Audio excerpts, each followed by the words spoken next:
So we continue with the previous session, that is the generation of the cyclic code. There are two ways of generating the cyclic codes. The first one is the systematic cyclic code and other one is the non-systematic cyclic code. I'll first discuss about the non-systematic cyclic code. The non-systematic cyclic code can be generated by multiplying ix, that is the message bit sequence or the message bits with the gx. Say for example, let I is equal to 0101. The polynomial representation of the message is given as IA is equal to x square plus 1, and gx is the generator polynomial. Say for 7,4 cyclic code, it will be equal to x cube plus x plus 1. So the non-systematic cyclic code can be generated by cx is equal to ix multiplied with gx. So when we perform the multiplication process, we get is the as x power 5 plus x cube plus x square plus x cube plus x plus 1. So here x cube and x cube will cancel off because of their modulo 2 operation and XOR operation, and we get the answer, that is a non-systematic cyclic code is equal to x to the power 5 plus x square plus x plus 1. The next I'll be discussing about the systematic cyc cyclic code. Let me first explain you what do you mean by a systematic code word. A systematic code word means it is the code word where we can clearly identify the message bits from the parity bit.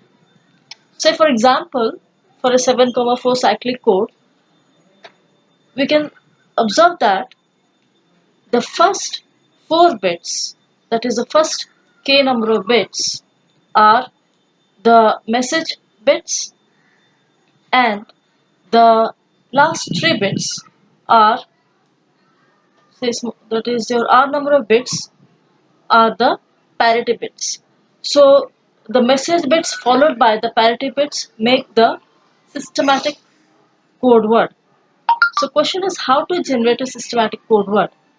The first step is multiply the information bits or the message bits in the polynomial form, that is your ix, with x to the power n minus k.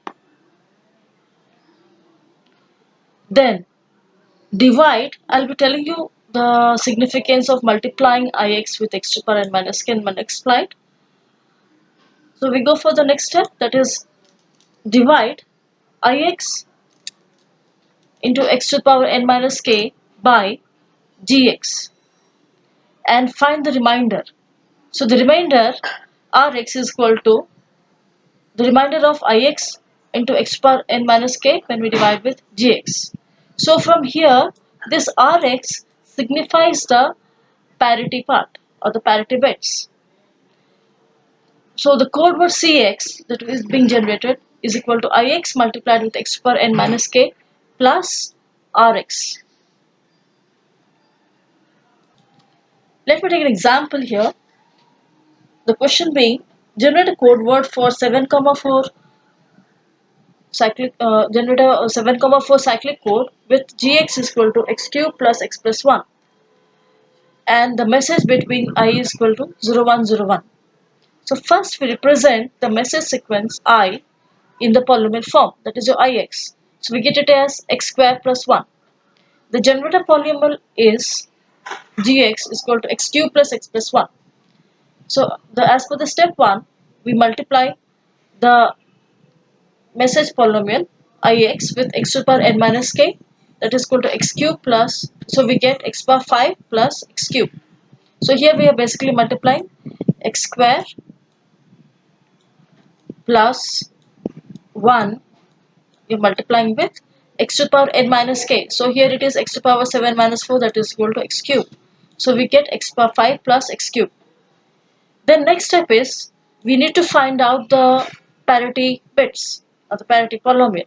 So for that we have to find out the remainder of ix multiplied with x power n minus k divided by gx. So when we perform the division, we get the remainder is equal to x square. So the code word cx is equal to x power 5 plus x cube plus x square. So if you go to the previous slides, I can just go for a reminder.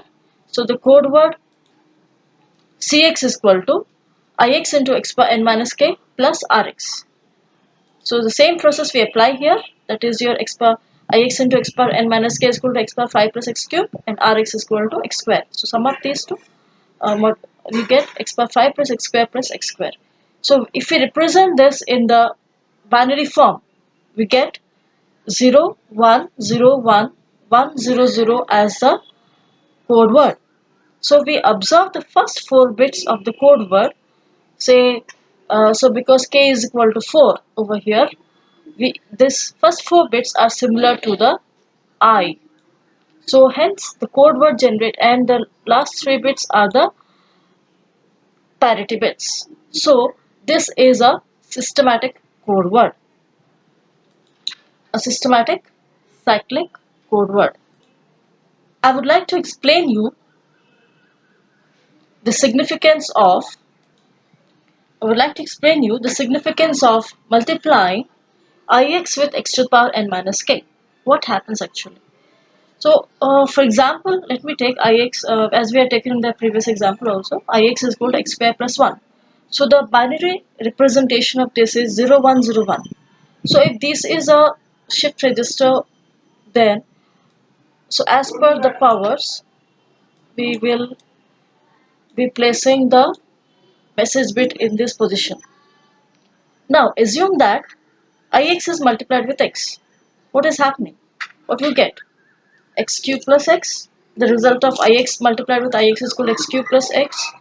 So, if you put up this in the shift registers, it means that the bits are now in the following positions. So here, this is the position for the bit with x power 0, and this one is for x power 1, this is for x power 2, this is for x to the power 3, this is for x to the power 4, x to the power 5, and this is for x to the power 6. So these are the positions of the in the shift register. So 0, 1, 0, 1 over here.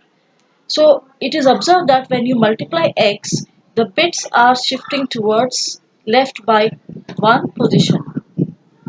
So in the example, what we did, we multiplied ix with x to the power n minus k. So what is the value of n minus k?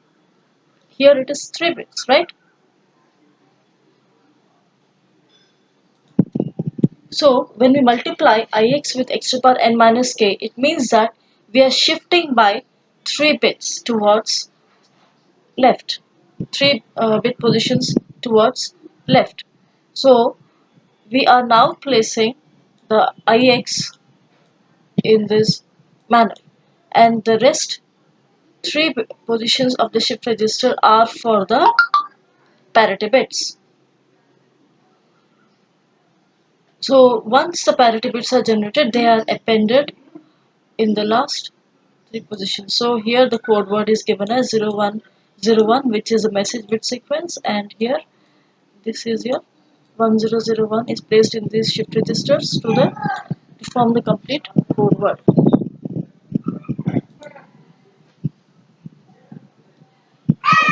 In the next lecture, we'll be discussing about the decoding process of the cyclic codes and a few more examples.